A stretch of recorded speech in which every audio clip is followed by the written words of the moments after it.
2005 राष्ट्रीय पाठ्यचर्या की रूपरेखा। राष्ट्रीय पाठ्यचर्या की रूपरेखा जो है वो विद्यालयी शिक्षा से रिलेटेड थी। हुई चैटिंग? जो राष्ट्रीय पाठ्यचर्या की रूपरेखा 2005 के बारे में हमने पढ़ा और ये देखा कि उसकी यशपाल कमेटी का क्या इम्पैक्ट रहा था और उसकी साइलेंट फीचर्स हमने पढ़े।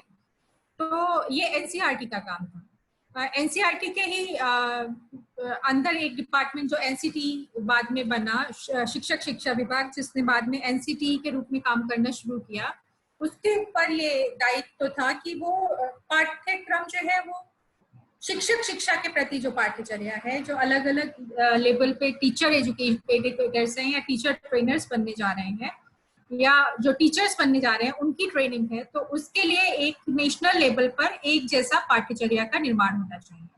तो इस उद्देश्य की प्राप्ति के लिए उस समय एक कमेटी गठित, एक एक्सपर्ट कमेटी गठित की गई, जिसका उद्देश्य था कि वो नेशनल लेवल पर करिकुलम फ्रेमवर्क बनाए टीचर एजुकेशन के लिए। तो आज हम उसी national curriculum for teacher education के बारे में जानेंगे।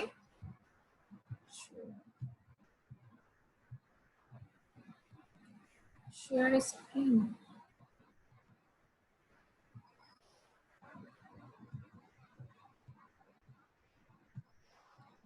शिक्षक शिक्षा हेतु पाठ्यचर्या की रूपरेखा, ये 2009 में आई थी। 2009 से 2010 के बीच में ये कंप्लीट हो पाई है। आज इसके बारे में हम कुछ इंपॉर्टेंट फैक्ट्स जानेंगे। जैसे एक तो ओवरऑल एक करिकुलम फ्रेमवर्क है क्या, उसके बारे में हम थोड़ी सी बात करेंगे। कैसे ये डेवलप हुआ उसके बारे में बात करेंगे, किस कमेटी ने क्या रिकमेंडेशंस दी, तो एक छोटा सा बैकग्राउंड नॉलेज उसकी लेंगे। इस करिकुलम फ्रेमवर्क के उद्देश्य क्या थे, इसमें कितने चैप्टर हैं, जैसा कि अभी तक हमने सारे डॉक्यूमेंट्स को ओवरऑल लुक लिया है, इसमें भी हम देखेंगे कि टोटल कितने चैप्टर्स हैं इसमें। अच्छा, वो चैप्टर, ये डॉक्यूमेंट इतना ब्रॉड है और इसमें एक खास चीज है कि अलग अलग चैप्टर्स में एक ही बात को कई कई तरीके से रिपीट किया गया है। तो बजाय हर चैप्टर में हम ये जानने के कि कहाँ पर क्या रिकमेंडेशन है, कहाँ पे क्या संस्तुतियां की गई हैं, हम कोशिश करेंगे कि जो कॉमन कुछ इंपॉर्टेंट उसके फीचर्स हैं उसके बारे में हम बात कर सकें। तो इन 3 मुद्दों पे हम बात करेंगे कि इन अध्यायों में प्राथमिक शिक्षक प्रशिक्षण की, क्योंकि हम प्राथमिक शिक्षा से रिलेटेड है, तो उसकी स्थिति क्या है वो देखेंगे। प्राथमिक शिक्षक प्रशिक्षण की वर्तमान में स्थिति क्या है। उसके अलावा इन्होंने टीचर्स के बारे में बताया कि टीचर्स में खास करेक्टर्स हैं वो हमको इनकलकेट करने हैं, ठीक। तो वो करेक्टर्स क्या है और उन करेक्टर्स को डेवलप करने के लिए हमें क्या करना है उसके संबंध में इन्होंने कुछ सुझाव दिए हैं। तो ओवरऑल हम ये जानेंगे आज कि एनसीईआरटी आखिर है क्या, इसे बनाने के पीछे उद्देश्य क्या था, इसका एक ओवरऑल लुक, टोटल कितने चैप्टर्स हैं, और फिर उसके बाद हम इन खास बिंदुओं पर, एक तो प्राइमरी एजुकेशन में जो प्राइमरी टीचर्स की जो एजुकेशन है उसकी क्या स्थिति है, उसके बारे में एनसीईआरटी ने काफी अच्छे से डिस्कस किया है, उसकी जो स्थिति है और ऐसी स्थिति क्यों है इसके बारे में भी इन्होंने बात की है, फर्स्ट चैप्टर में बात की है। उसके बाद इन्होंने कहा है कि चूंकि ये टीचर एजुकेशन के लिए करिकुलम बना रहे हैं, तो इन्होंने पॉइंट आउट किया है कि एक टीचर में कौन कौन सी स्पेशलिटीज, कैरेक्टरिस्टिक्स होनी चाहिए और फिर इनको पाने के लिए क्या सुझाव है, क्या किया जा सकता है, ठीक। तो हम पहली बात करते हैं एनसीईआरटी आखिर है क्या। अगर हम एक शब्द में कहें तो इट इज अ डॉक्यूमेंट। ये एक डॉक्यूमेंट है और इस डॉक्यूमेंट किस चीज के बारे में है, तो ये भारत में जो अलग अलग पाठ्यक्रम है अध्यापक शिक्षा के क्षेत्र में, चाहे वो डीएलएड हो, चाहे वो बीएड हो, चाहे एमएड हो, चाहे बीपीएड हो, चाहे एमपीएड हो, चाहे मतलब फिजिकल एजुकेशन का हो मास्टर कोर्स और एजुकेशन का हो, बैचलर इन एजुकेशन से रिलेटेड हो, मास्टर्स इन एजुकेशन हो, या फिर वो डीएलएड हो, डिप्लोमा इन एलिमेंट्री एजुकेशन, इससे रिलेटेड कोई भी कोर्स अगर चल रहा है तो उसका करिकुलम किस तरीके से बनेगा, इसकी एक आउटलाइन, इसके लिए गाइडलाइंस से प्रोवाइड कराता है। तो basically this is a document which provide the guidelines for the development of curriculum for DElEd, BEd, MEd, BPEd and MPEd. इसका डेवलपमेंट कैसे हुआ, उस समय एनसीटी के जो चेयरमैन थे प्रोफेसर मोहम्मद अख्तर, इन्होंने एक विशेषज्ञ समिति मतलब एक्सपर्ट कमेटी का गठन किया, जिसको ये दायित्व दिया गया था कि वो एक रूपरेखा राष्ट्रीय स्तर के लिए बनाएंगे टीचर एजुकेशन के लिए। और इस समिति के जो अध्यक्ष थे वो प्रोफेसर CL आनंद थे। इस कमेटी ने एक ड्राफ्ट तैयार किया नेशनल करिकुलम फ्रेमवर्क के लिए, और उस ड्राफ्ट को फाइनली जब फाइनलाइज किया गया तो उसको हमने नाम दिया शिक्षक शिक्षा हेतु राष्ट्रीय पाठ्यचर्या की रूपरेखा 2009। इसका जो आप अगर इंग्लिश में अगर इसका वर्जन देखने चाहते हैं, इसकी PDF अगर डाउनलोड करें तो उसका नाम आपको मिलेगा national curriculum framework for teacher education towards preparing human teacher. Human teacher से मतलब हुआ कि इन्होंने प्रोफेशनल एंड ह्यूमन टीचर, मतलब एक तो उसमें व्यवसायिक टीचिंग इज अ प्रोफेशन, इस पे प्रोफेशनल डेवलपमेंट की बात की है। और प्रोफेशनल डेवलपमेंट में एक खास एक मुद्दा जोड़ दिया है कि केवल आप टीचिंग स्किल्स में ही कॉम्पिटेंट हो वही काफी नहीं है, आपको ह्यूमन बनना पड़ेगा, यानी मानवीय गुणों के विकास पर इस करिकुलम फ्रेमवर्क में काफी बल दिया गया है। तो एक जो कॉन्सेप्ट है कि बेसिकली है क्या, उसके बारे में हमने बात की कि दिस इज अ डॉक्यूमेंट। कैसे बना, तो NCTE के चेयरमैन प्रोफेसर मोहम्मद अख्तर ने एक एक्सपर्ट कमेटी बिठाई थी, और इस एक्सपर्ट कमेटी के जो अध्यक्ष थे प्रोफेसर CL आनंद, उसकी अध्यक्षता में इस कमेटी ने अपनी रिकमेंडेशंस दी, जो कालांतर में national curriculum framework for teacher education 2009 के रूप में सामने आए।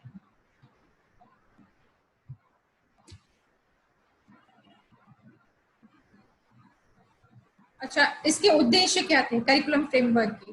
योग्य पेशेवर एवं मानवीय मूल्यों से युक्त शिक्षक तैयार करना, ये इसकी आत्मा है। ये जो पहली लाइन है ये पूरा, बाकी सारी चीजें तो आगे 2-3 चीजें और आप देखोगे, लेकिन जो मुख्य बात है योग्य, कॉम्पिटेंट होना चाहिए, योग्य हो सकता है, पेशेवर मतलब प्रोफेशनल स्किल्स, हर प्रोफेशन की कुछ खास स्किल्स हैं, तो time to time professional development करना, और जो नई चीजें आई हैं, जो नए इनोवेशंस आए हैं, उनको इनकलकेट करते हुए, प्लस ह्यूमन वैल्यूज को, डेमोक्रेटिक वैल्यूज को इनकलकेट करते हुए टीचर्स को तैयार करना, यानी ऐसे शिक्षक तैयार करना जो योग्य हो, पेशेवर हो और मानवीय मूल्यों से मुक्त हो, उसके लिए एक रूपरेखा बनानी है। तो ये इसका एक मैम, पेशेवर मीन्स क्या होता है?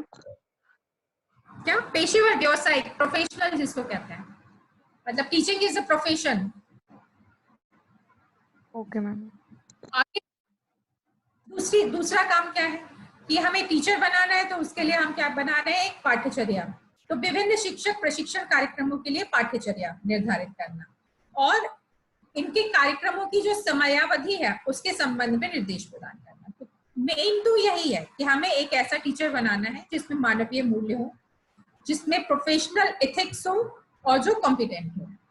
और इसको बनाने के लिए हमें एक करिकुलम डिजाइन करना पड़ेगा। तो अलग अलग टीचर ट्रेनिंग के लिए अलग अलग करिकुलम फ्रेमवर्क बनाया जाएगा, और उसके अलावा कि हर टीचर ट्रेनिंग का कितना ड्यूरेशन होना चाहिए, इसके संबंध में निर्देश ये प्रदान करने का उद्देश्य इनका था। अगर पूरा एक शब्द, एक लाइन में अगर कहें तो ये फर्स्ट लाइन है जो वो पूरी आत्मा बता देती है NCFT की। अब जरा हम इसका लुक लेते हैं कि इसमें है क्या। इसके कुल टोटल 6 चैप्टर्स हैं। 6 चैप्टर्स में से जो पहला चैप्टर है शिक्षक शिक्षा के संदर्भ में सारोकार एवं दृष्टि। शिक्षक शिक्षा यानी टीचर एजुकेशन, इस चैप्टर में जो बेसिकली काफी लेंथी चैप्टर है और बहुत सारी चीजें इन्होंने टीचर एजुकेशन से रिलेटेड की गई हैं। हम खासतौर से फोकस करेंगे कि प्राइमरी टीचर के एजुकेशन से रिलेटेड इन्होंने क्या बात की, ठीक, उसको हम एक अलग सेक्शन में ले जाएंगे। तो पहला जो चैप्टर इनका है वो ये दिखाता है कि टीचर एजुकेशन की वर्तमान में स्थिति क्या है, और उसमें जो कमियां हैं उनकी तरफ वो पॉइंट आउट करते हैं कि यहाँ कमियां हैं। फिर उसके बाद में एक विजन क्लियर करता है कि आखिर हमें करना क्या है। तो भूतकाल में क्या रहा शिक्षक शिक्षा के संबंध में, अभी वर्तमान में क्या है, उसकी क्या कमियां हैं, उनको निकालते, उनको कैसे ओवरकम करना है और हमें शिक्षक शिक्षा को कहाँ लेकर जाना है, इसके बारे में ये दृष्टि प्रदान करता है, विजन देता है। फिर दूसरा जो चैप्टर है वो बताता है कि जो भी टीचर ट्रेनिंग प्रोग्राम हो उसका करिकुलम क्या होगा, है ना, कि उसमें क्या पढ़ाया जाएगा। तो 3 बेसिक एरियाज को एक पॉइंट आउट करते हैं, उसको हम आगे डिस्कस करेंगे। फिर इसकी बात करते हैं कि जो करिकुलम हमने डिसाइड किया है उसका क्रियान्वयन कैसे किया जाएगा, और क्रियान्वयन के दौरान जो क्रियान्वयन किया है तो जो प्रशिक्षु है वो उस पर खरा उतर रहा है या नहीं उतर रहा है, उसके मूल्यांकन के संबंध में इन्होंने 3rd चैप्टर में सजेशंस दिए हैं। फिर अगली बात, ये तो प्री सर्विस टीचर एजुकेशन से रिलेटेड थी। इन सर्विस टीचर एजुकेशन जो ऑलरेडी टीचर्स हैं उनमें दक्षता का विकास, उनमें स्किल्स का डेवलपमेंट कैसे किया जाए, इसके लिए 4th चैप्टर में पूरी बात की गई है। 5th चैप्टर टीचर ट्रेनर्स के बारे में है। टीचर ट्रेनर्स का मतलब है जो टीचर्स जो आपका एमएड लेवल का, पीजी लेवल का कोर्स है, उसके बारे में है कि वो कैसे होंगे। एमएड को पढ़ाने के वाले जो है, मतलब एक तो आपका टीचर है उसको ट्रेन कर रहा है, एक टीचर ट्रेनर को जो ट्रेन कर रहा है उसकी तैयारी कैसे होगी, तो एमएड लेवल के लिए क्या तैयारी करनी है उसके बारे में 5th चैप्टर है। और फाइनली इन्होंने बहुत सारी नीतियां दी हैं कि इन नीतियों पर, इन पॉलिसीज पे काम करते हुए हम एग्जीक्यूट कर पाएंगे अपने सारे उद्देश्य। अच्छा, इन सब चीजों पे आपको जो ध्यान रखने वाली चीज है वो आपको एक तो ये पता होना चाहिए कि इसके टोटल चैप्टर कितने हैं, ठीक। इससे रिलेटेड क्वेश्चन शायद ही रेयर ही आता हो कि कौन सा चैप्टर का नाम क्या है या इस तरीके की चीजें नहीं आती हैं, लेकिन आपको एक ओवरऑल पता होना चाहिए कि टोटल चैप्टर कितने हैं। अब वैसे तो जो मेरी स्ट्रेटेजी है, मैं हर चैप्टर के अंदर ले जाके आपको उसके बारे में डिस्क्राइब करती हूँ, मतलब एनसीईआरटी के हर चैप्टर के बारे में कि हर चैप्टर में क्या कहा गया है, लेकिन इस पूरी चीज को पढ़ने में बहुत ज्यादा टाइम जाएगा, तो और इतना ज्यादा पढ़ने की जरूरत भी नहीं है। तो इसलिए जो मेन उसके फीचर्स हैं, उस जो मेन उसके जस्ट निकल के आता है, हम सिर्फ उसकी बात करेंगे आज। तो ये 6 चैप्टर्स हैं। 6 चैप्टर्स के बाद जो हम नेक्स्ट चीज डिस्कस करेंगे, जो कि फर्स्ट चैप्टर में ही जो पहला चैप्टर था आपका, जिसमें कहा गया था कि हम सारोकार, दृष्टि और इन सब चीजों की बात की गई थी।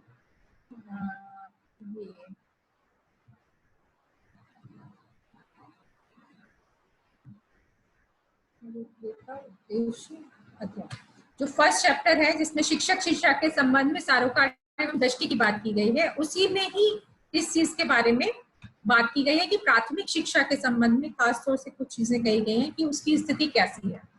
तो जो एनसीईआरटी की एक्सपर्ट कमेटी है उसके ऑब्जर्वेशंस के हिसाब से जो प्राथमिक शिक्षक प्रशिक्षण की स्थिति है वो काफी दयनीय है अथवा शोचनीय है। क्यों उसकी इतनी खराब स्थिति होने का कारण क्या है? तो पहला जो कारण उनको ये समझ में आता है कि प्राइमरी टीचर्स को ट्रेन करने के लिए जो टीचर्स आते हैं वो उनकी एक्सपर्टाइज उस खास एरिया में नहीं होती है। यानी प्राथमिक शिक्षक को जो प्रशिक्षित करने वाले प्रशिक्षक हैं उनके लिए इस तरीके की, जैसे बीएड की डिग्री है, जो प्राथमिक शिक्षकों को भी ट्रेन करने आते हैं वो बीएड और एमएड होते हैं, लेकिन BEd bachelor in elementary education या मास्टर्स इन एलिमेंट्री एजुकेशन, इस तरीके की डिग्री का अभाव है। तो हम एक स्पेशलाइज्ड चीज प्राइमरी एजुकेशन के लिए लेकर नहीं आ रहे हैं। हम जो ट्रेनर वहां पर दे रहे हैं वो बेसिकली सेकेंडरी एजुकेशन के टीचर्स को ट्रेन करने के लिए बनाए गए हैं। तो एक तो ये है कि जो ट्रेनर वहां पर है उसका एक्सपर्टाइज नहीं है प्राइमरी एजुकेशन में, और दूसरी चीज ये है कि प्राइमरी एजुकेशन में हम ग्रेजुएशन लेवल का या पोस्ट ग्रेजुएशन लेवल का कोई कोर्स नहीं चलाते। तो ये इसकी उपेक्षित स्थिति का एक महत्वपूर्ण कारण है। अब इसको ओवरकम करने के लिए क्या करना है उसकी भी बात की है उन्होंने। एक तो जो एंट्री लेवल पे क्वालिफिकेशन है जो कि उस समय 12th थी, उसको बढ़ाए जाने की जरूरत है, ठीक, जिससे कि इसकी स्थिति में सुधार हो पाए। उसके अलावा इसका जो ड्यूरेशन है उसको भी बढ़ाने की बात की है। जैसे अगर 10+2 के बाद में अगर आप प्राइमरी टीचर ट्रेनर बनने आ रहे हैं तो 10+, उस समय 10+2 आपकी क्वालिफिकेशन थी, प्राइमरी टीचर बनने के लिए। 12th पास जो है वो डीएलएड में अभी किसी जिसको कहते थे उसमें एडमिशन लेता था। तो इन्होंने कहा कि प्राथमिक शिक्षक प्रशिक्षण जो आपका 2 साल का है इसको बढ़ाए जाने की जरूरत है। और इन्होंने ये कहा कि अगर 10+2 पे आप एंट्री ले रहे हैं तो आपको प्राइमरी टीचर बनने के लिए कम से कम 4 या 5 साल की ट्रेनिंग लेनी चाहिए। ये एक इम्पोर्टेंट पॉइंट है कि अगर 10+2 पर एंट्री है तो 4-5 साल की ट्रेनिंग होनी चाहिए बजाय 2 साल। ये बहुत इंपॉर्टेंट बात इन्होंने कही। उसके अलावा इन्होंने कहा कि जो प्राथमिक शिक्षा का प्रशिक्षण है वो एकदम आइसोलेटेड है। मतलब कि जब भी आप कोई और ट्रेनिंग लेने जाते हैं, कोई और कोर्स करने जाते हैं, तो जो कॉलेज होता है वो कंबाइंड होता है, इंटरेक्टिव होता है। सपोज आप बीए करने जा रहे हो, जब बीए करने जाते हो तो सारे जो फैकल्टीज होती हैं उनमें एक कोऑर्डिनेशन होता है। अगर आपने बीए में हिस्ट्री ली है, ज्योग्राफी ली है, तो वो सेम कैंपस में होगा। या फिर अगर आप बीएड करने जा रहे हो तो भी वो एक यूनिवर्सिटी के अंदर होगा। लेकिन जब आप प्राइमरी टीचर्स की ट्रेनिंग देने जाते हैं तो उसका यूनिवर्सिटी और कॉलेज से लिंकेज बहुत कम होता है। जो प्राइमरी टीचर के लिए एजुकेशनल इंस्टीट्यूट है वो आइसोलेटेड है, उनका दूसरे शिक्षा के जो डिसिप्लिन है उनसे कनेक्शन खत्म सा है। तो इसको ओवरकम करने के लिए जरूरत है कि इसका भी जो कंट्रोल और मैनेजमेंट है वो अन्य कोर्सेज की तरह यूनिवर्सिटीज को दिया जाना चाहिए। ठीक। और जो प्राइमरी एजुकेशन है उसको एक अपने आप में कंप्लीट डिसिप्लिन है। जैसे कोई और डिसिप्लिन जैसे आर्ट का हो गया, साइंस का हो गया या सेकेंडरी एजुकेशन का हो गया, वैसे ही प्राइमरी एजुकेशन अपने आप में एक सब्जेक्ट है। इसको एक स्पेशल डिसिप्लिन या अनुशासन के रूप में देखने जाने की आवश्यकता है। यानी जो चीज हम जनरलाइज कर देते हैं कि जो सेकेंडरी एजुकेशन का टीचर ट्रेनर है वही प्राइमरी एजुकेशन का भी टीचर ट्रेनर हो सकता है, जनरल प्रिंसिपल्स उस पर लागू होंगे, उसको दूर किए जाने की जरूरत है।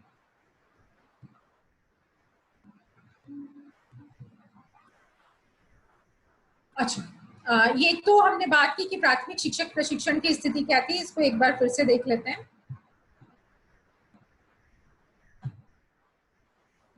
पहली बात इन्होंने कही कि सोचनीय है, और उसकी वजह यह है कि एलिमेंट्री एजुकेशन में हम ना तो लेवल पर कोई डिग्री है ना ही पोस्ट ग्रेजुएशन लेवल पर कोई डिग्री है, और इसके लिए स्पेशल ट्रेनर्स की भी कमी है। फिर जो एंट्री लेवल पे हमारी क्वालिफिकेशन है वो केवल 12th है, जिसकी वजह से ये थोड़ा हेय दृष्टि से देखा जाता है प्राइमरी टीचर होना, तो इसको बढ़ाए जाने की जरूरत है। उसके अलावा जो इसका ड्यूरेशन है उसको भी बढ़ाए जाने की जरूरत है। इसका जो कंट्रोल और मैनेजमेंट है वो यूनिवर्सिटीज को दिया जाना चाहिए, जिससे कि आइसोलेटेड ना रहे। और इसके अलावा जो प्राइमरी एजुकेशन है वो एक अपने आप में इंडिपेंडेंट डिसिप्लिन है, उसको इंडिपेंडेंट डिसिप्लिन की तरह देखे जाने की जरूरत है। अब टीचर्स के बारे में इन्होंने कुछ इंपॉर्टेंट चीज कही। कोई अब national curriculum framework of teacher education भी एनसीएफ के ही तर्ज पर आगे बढ़ेगा, और एनसीएफ हर चीज इंटरलिंक्ड है। एनसीएफ किसके बेसिस पे आगे बढ़ा है, उससे पहले की जो चीजें हैं, यशपाल कमेटी से लिया, 1964 के कोठारी कमीशन से लिया, सेकेंडरी एजुकेशन कमीशन से लिया, नेशनल पॉलिसी ऑफ एजुकेशन से कुछ चीजें ली। तो national curriculum framework for teacher education उन उद्देश्यों की प्राप्ति करने की कोशिश करेगा जो national curriculum framework 2000 on an average मतलब स्कूल के बच्चों से एक्सपेक्ट करता है। ठीक, तो उनको उसमें भी हमने कहा था कि जो बच्चे हैं वो एक्टिव होने चाहिए। यशपाल कमेटी ने भी कहा था कि बच्चे जो है वो एक्टिव लर्नर होने चाहिए। तो national curriculum framework for teacher education कहेगा कि बाल केंद्रित होनी चाहिए अगर शिक्षा, तो जो टीचर हम ट्रेंड कर रहे हैं उसको बाल केंद्रित शिक्षा को प्रदान करने की कला में निपुण होना चाहिए। क्लियर है ना?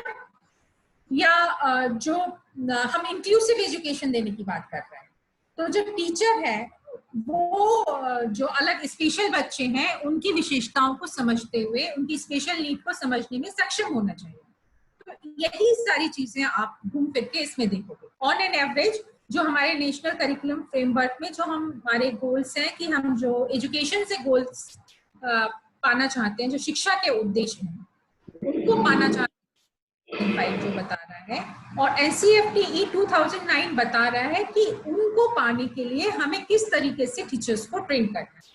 तो जो शिक्षक है उसमें जो क्वालिटी इन्होंने बताई, पहला ही इन्होंने कहा कि ह्यूमन टीचर होना चाहिए, मानवीय मूल्यों से युक्त होना चाहिए, और खासतौर से जो प्राथमिक शिक्षक है वो बच्चों के लिए केयरिंग हो, उनको प्रेम करे, उनकी सामाजिक, सांस्कृतिक और राजनीतिक परिप्रेक्ष्य को समझे और सभी के साथ सामान्य व्यवहार करे। ये बहुत इंपॉर्टेंट कॉन्सेप्ट है, एनसीईआरटी की बहुत इंपॉर्टेंट रिकमेंडेशन है। और इसके लिए शिक्षक को इतना कैपेबल होने के लिए ये जिम्मेदारी टीचर ट्रेनर इंस्टीट्यूट की है कि बच्चों, जो टीचर होने वाले टीचर्स हैं, उनमें एक विजन डेवलप करे कि हमें इंक्लूसिव एजुकेशन अगर देनी है, अगर हमको इनइक्वालिटीज दूर करनी है, तो हमें समझना होगा कि एक पर्टिकुलर बच्चा क्यों बेहतर कर रहा है या एक पर्टिकुलर बच्चा क्यों उतना अच्छा नहीं कर पा रहा है। उसके पीछे उसके सामाजिक और जो सांस्कृतिक कारण है, उनको उस संदर्भ में देखने की आवश्यकता है। सामाजिक और सांस्कृतिक कारणों को देखते हुए कि कोई किसी वजह से अच्छा कर रहा है और किस वजह से अच्छा नहीं कर पा रहा है, तो उसके पीछे उसके सामाजिक, सांस्कृतिक और राजनीतिक कारण है। तब अब जब उन कारणों को अब वो टीचर समझने में सक्षम होगा, तभी वो बच्चों के साथ इक्वलिटी के साथ बिहेव कर पाएगा। अगर कोई बच्चा एक वेल ऑफ फैमिली से आ रहा है, एक वेल कल्चर्ड फैमिली से आ रहा है, तो उसका बात करने का तरीका बेहतर होगा। और अगर कोई बच्चा ग्रामीण पृष्ठभूमि से आ रहा है, तो उसके बात करने का तरीका उतना अच्छा शायद ना हो। तो उसकी सांस्कृतिक जो धरोहर है उसको समझते हुए टीचर को ये समझना चाहिए कि अगर वो उतनी श्रेष्ठ भाषा का प्रयोग नहीं कर पा रहा है, तो इसका ये मतलब नहीं है कि वो उतना शालीन नहीं है, हाँ, मतलब या उसमें संस्कारों की कमी है। तभी वो सभी बच्चों को एक साथ एक समान दृष्टि से देख पाए। तो ये तो ह्यूमन टीचर से रिलेटेड बात हुई। दूसरी बात हुई एक्टिव लर्निंग से रिलेटेड, जो कि हमने यशपाल कमेटी की रिकमेंडेशंस में भी देखा है कि ज्ञान कोई ऐसी चीज नहीं है जिसको आप ऊपर से देते हैं, ज्ञान का निर्माण होता है। तो एनसीईआरटी ही उसी बात पर, उसी तर्ज पर आगे बढ़ रहा है कि टीचर को ये नहीं समझना चाहिए कि ज्ञान दिया जा सकता है, लेकिन क्योंकि ज्ञान का निर्माण होता है, इसलिए बच्चे में उन क्षमताओं का विकास करना जरूरी है जिससे वो ज्ञान के निर्माण में सक्षम हो सके।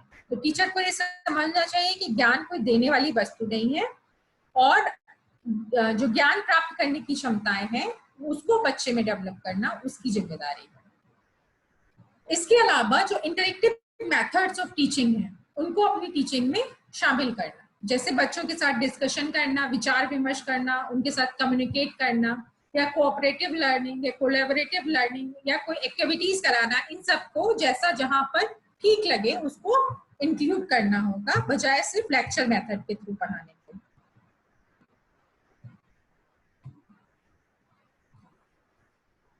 अब एक और इम्पॉर्टेंट बात की, टीचर जो है वो आमतौर पे ये समझते हैं कि उनका काम सिर्फ इतना है कि वो क्लासरूम में जाएं और जो कुछ भी बच्चे को पढ़ाना है बस उसको पढ़ा के वो निकल आए। उसके अलावा उनकी कोई और रिस्पॉन्सिबिलिटी नहीं है, मतलब जो उनकी बुक में लिखा हुआ है उसको समझ ले, वो सही लिखा गलत लिखा जो भी लिखा है वो उसको पढ़ा के बस चले आए, उनका इतना काम है। तो एनसीईआरटी कहता है टीचर का सिर्फ इतना ही काम नहीं है, उसका काम ये भी है कि जो पाठ्य पुस्तक है या पाठ्यक्रम है उसकी समीक्षा करे, उसमें कहाँ पर कमी है। सपोज हमको एससीईआरटी के नोट्स प्रोवाइड कराए जाते हैं, ये कितनी वैल्यू रखते हैं, क्या हमें बच्चों को इससे कुछ ज्यादा देने की जरूरत है, या इसमें कहीं पर कुछ कमियां हैं जिनको ओवरकम करने में कहीं दिक्कत आ रही है, उसको कैसे ओवरकम किया जाए। तो कुछ नई चीजों को इनपुट कर दे जिससे कि बच्चे की जो जरूरतें हैं वो उनको पूरा कर सके। तो केवल पाठ्य पुस्तकों में जो दिया है या जो पाठ्यक्रम है सिर्फ उस पर ना जाकर उसकी समीक्षा करें, और अगर किसी और चीज की जरूरत हो तो वो उसमें ऐड ऑन करके पढ़ाए, जिससे कि उस पढ़ाई हुई चीज का बच्चे की लाइफ में कहीं ना कहीं यूज हो सके। अगली बात ये कहते हैं नॉन वायलेंस की जो वैल्यू है उसको डेवलप करने के लिए हमें जो डेमोक्रेटिक वैल्यूज है उनको डेवलप करना, अहिंसात्मक शिक्षा मूल्यों को विकास करने के लिए हमें जो कॉन्स्टिट्यूशनल वैल्यूज हैं, कॉन्स्टिट्यूशनल वैल्यूज में आपने पढ़ा है जस्टिस, लिबर्टी, इक्वालिटी और फ्रेटर्निटी, 4 जो डेमोक्रेटिक वैल्यू है, जस्टिस यानी न्याय, लिबर्टी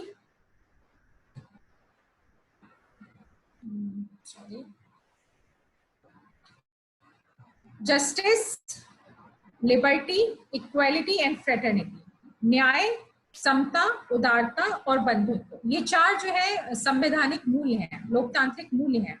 इनको विकसित करने की क्षमता शिक्षक में होनी चाहिए और उसके साथ धर्मनिरपेक्षता के साथ अध्यापन कार्य कराए। ये भी इम्पोर्टेंट है कि अगर कोई माइनॉरिटीज का बच्चा है तो उसके साथ कोई भेदभाव ना करे। इस तरीके की चीजें भी टीचर में होनी चाहिए। तो एक बार हम फिर से देख लेंगे क्या क्या विशेषताएं बताई इन्होंने शिक्षकों की। सबसे पहले तो इन्होंने बताया कि शिक्षक को केयरिंग होना चाहिए, लविंग होना चाहिए और बच्चे को उसके सोशल और कल्चरल पर्सपेक्टिव को ध्यान में रखते हुए समझने की कोशिश करने के योग्य होना चाहिए, जिससे वो हर बच्चे के साथ एक जैसा व्यवहार कर सके। दूसरी बात इन्होंने कही कि ज्ञान को जो है पैसिव नहीं देना चाहिए, बल्कि बच्चे के अंदर कुछ ऐसी क्षमताओं का विकास करना चाहिए जिससे वो बच्चा ज्ञान को कंस्ट्रक्ट कर सके, ज्ञान का निर्माण कर सके। उससे हमें ज्ञान प्राप्त करने की क्षमताओं का विकास करना है, ना कि हमें उसे इंफॉर्मेशन प्रोवाइड करनी है। और इसके लिए उसे क्या करना होगा, उससे बच्चे को एक्टिव लर्नर बनाना होगा और एक्टिव लर्नर बनाने के लिए जरूरी है कि कोई ना कोई एक्टिविटी कराई जाए, विचार विमर्श किया जाए, संवाद किया जाए। तो इन सब चीजों को उसे अपनी टीचिंग में लेकर आना चाहिए। पाठ्यक्रम और पाठ्य पुस्तकों को समीक्षात्मक रूप से देखे और जो चीज उसको लग रही है कि ऐड ऑन करने की जरूरत है उसको ऐड करे, जिससे कि वो जो कुछ भी पढ़ा रहा है वो बच्चे के लिए उपयोगी हो, उसे सिर्फ रटना ना हो, वो उसको कहीं ना कहीं अपनी लाइफ में भी इम्प्लीमेंट करने में सक्षम हो सके। फिर वैल्यूज की बात की है, वैल्यू एजुकेशन देने में सक्षम हो। जो भी हमारी कॉन्स्टिट्यूशनल वैल्यू है, जस्टिस, लिबर्टी, इक्वालिटी और फ्रेटर्निटी, समता, न्याय, उदारता एवं बंधुत्व, इन सब चीजों को डेवलप करा सके और सेक्युलर एजुकेशन दे सके, धर्मनिरपेक्ष रूप से अध्यापन कर सके। तो इन सब के विकास के लिए ये सारे शिक्षकों की ये जो विशेषताएं हैं और ट्रेन हमें ही करना है, तो हम उसको ट्रेन करने के लिए उसके करिकुलम में क्या चीजें डालें जिससे वो चीजें, ये जो कुछ भी हमने कहा है वो हमारे टीचर के अंदर आ सके। तो उसके लिए इन्होंने पाठ्यचर्या में 3 क्षेत्रों का निर्धारण किया कि जिसमें हमें टीचर को ट्रेन करना है।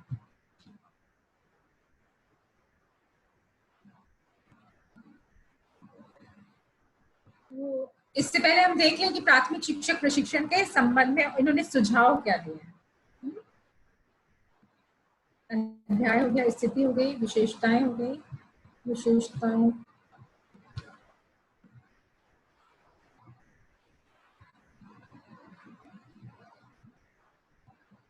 प्राथमिक शिक्षक प्रशिक्षण के संबंध में इन्होंने सुझाव जो दिए हैं वो बताया। पहला तो कि शिक्षण अधिगम का जो वातावरण है वो आनंददायक होना चाहिए, तभी वो आगे चलकर प्राइमरी में जब पढ़ाने जाएगा तो वहां पर एक जॉयफुल एनवायरनमेंट क्रिएट कर सकेगा।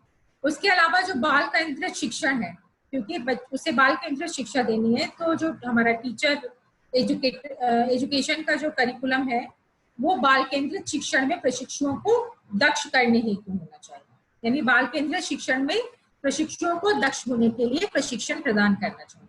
उसके अलावा एजुकेशनल टेक्नोलॉजी के यूज में एजुकेशन टेक्नोलॉजी का, यानी टेक्नोलॉजी का यूज जो हम टीचिंग में कैसे करेंगे, उसमें भी बच्चों को या जो प्रशिक्षु हैं उनको प्रशिक्षण प्रदान करना चाहिए। जैसे आपके यहाँ स्लाइड्स बनवाना या पीपीटी से प्रेजेंटेशन करवाना या कोई मतलब जो प्रोजेक्टर के थ्रू पढ़ाना, ये अगर आपसे करवाया जा रहा है तो एक तरीके से आपको एजुकेशन में टेक्नोलॉजी का यूज करना सिखाया जा रहा है। तो ये एनसीईआरटी का रिकमेंडेशन है कि प्रौद्योगिकी की यूज में बच्चों जो प्रशिक्षु हैं उनको दक्ष करने के लिए प्रशिक्षण देना चाहिए। और जो ओपन लर्निंग और डिस्टेंस लर्निंग है उसके लिए कुछ खास चीजों की जरूरत है, कुछ खास विशेषताओं की जरूरत है, तो उसके लिए अलग से स्पेशल टीचर एजुकेशन प्रोग्राम बनाए जाने की जरूरत बताई है।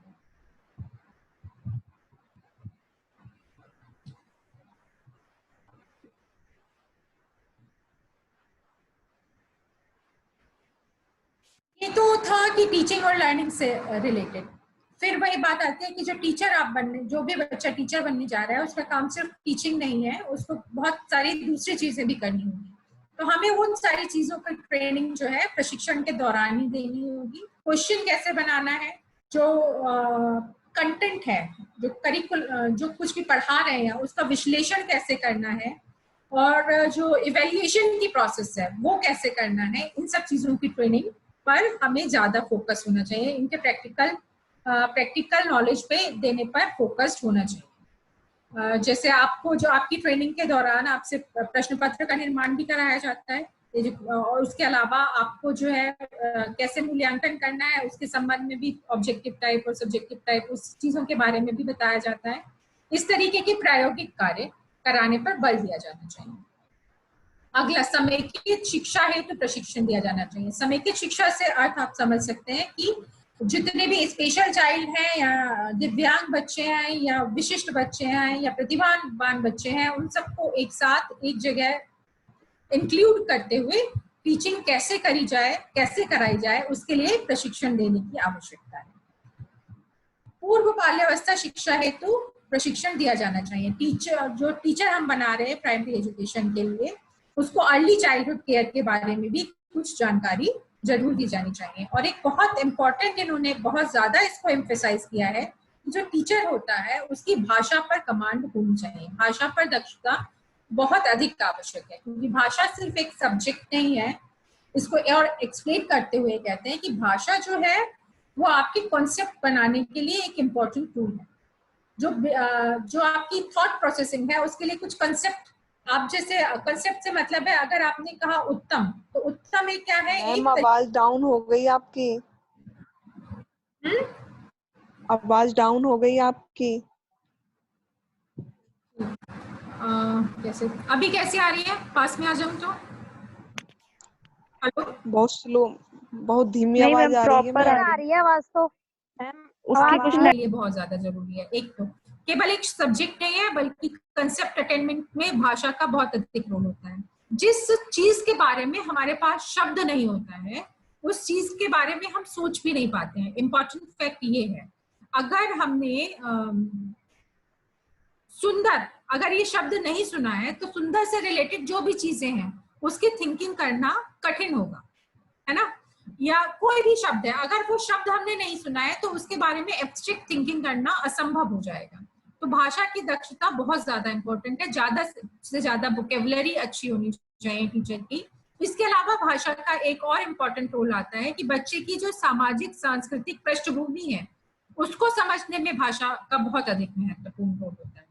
कि जो बच्चा भाषा जो बोल रहा है वो उसकी सामाजिक और सांस्कृतिक परिस्थिति को डिनोट करता है, और उस चीज को समझते हुए ही हम एक समान एजुकेशन बच्चे को दे सकते हैं। तो भाषा में प्रोफिशिएंट होना बहुत ज्यादा जरूरी है, और आप देख भी रहे होंगे कि आपकी हिंदी के ऊपर खास तौर से ध्यान दिया जा रहा है। अब हम बात करते हैं इनके करिकुलम के बारे में।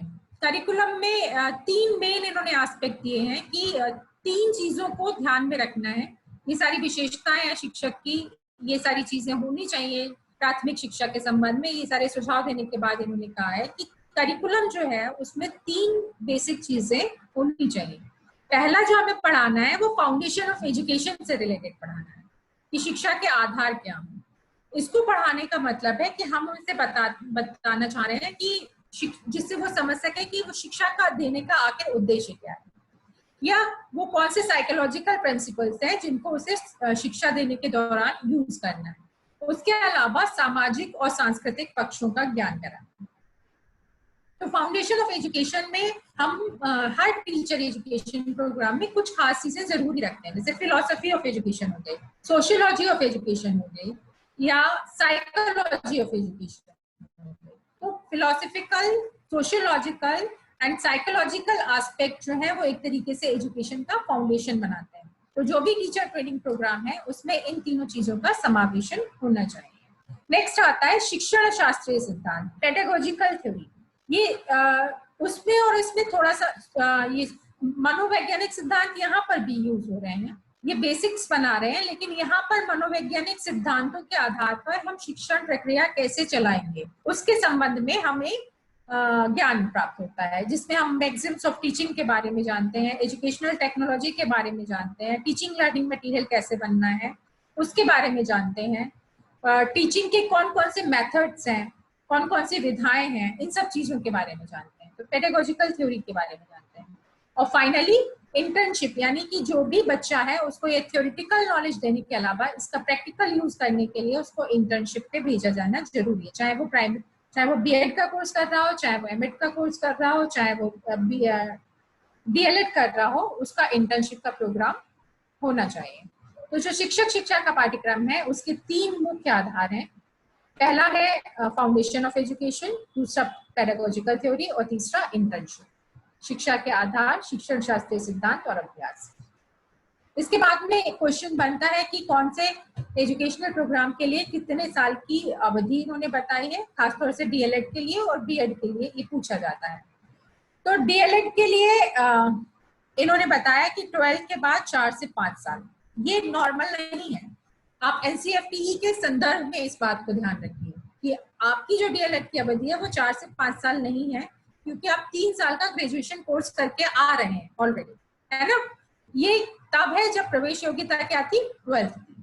तो एनसीईआरटी ने कहा कि अगर 12th करके प्राइमरी एजुकेशन या बीटीसी उस समय कहा जाता था,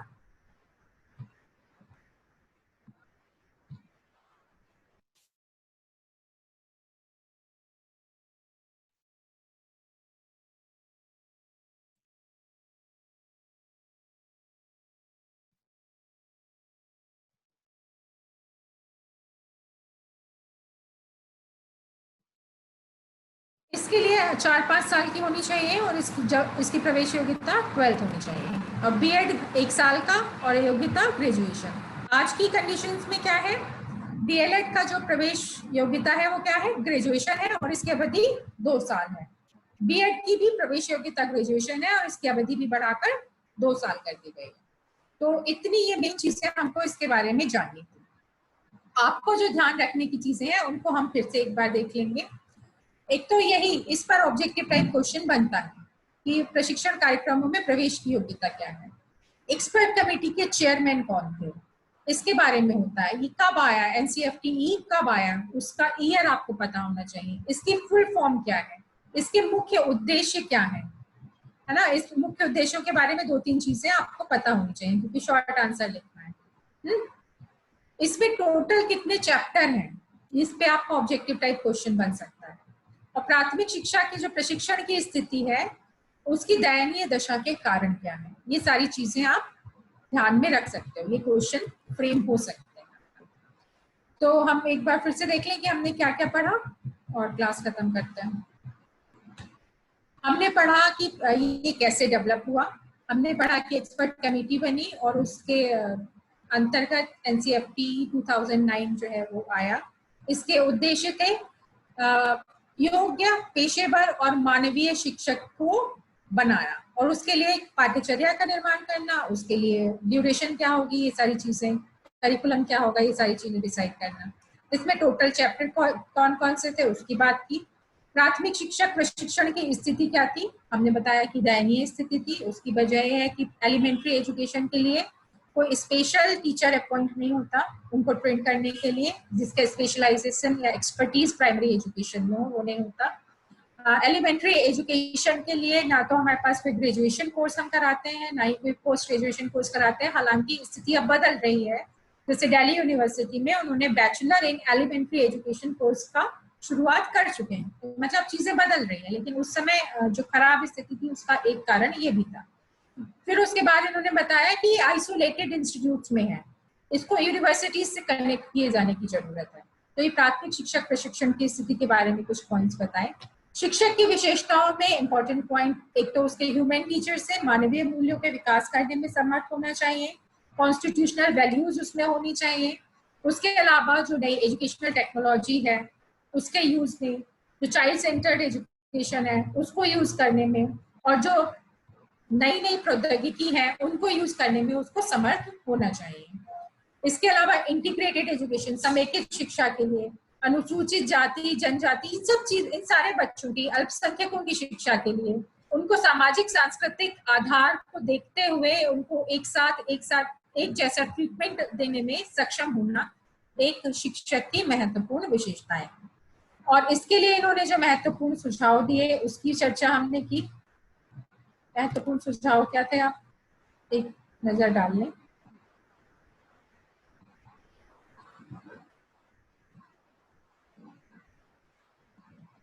जो शिक्षण अधिगम वातावरण है वो आनंदित होना चाहिए। बाल केंद्रित शिक्षण में प्रशिक्षण देना होगा। शैक्षिक तकनीकी यूज में प्रशिक्षण देना होगा।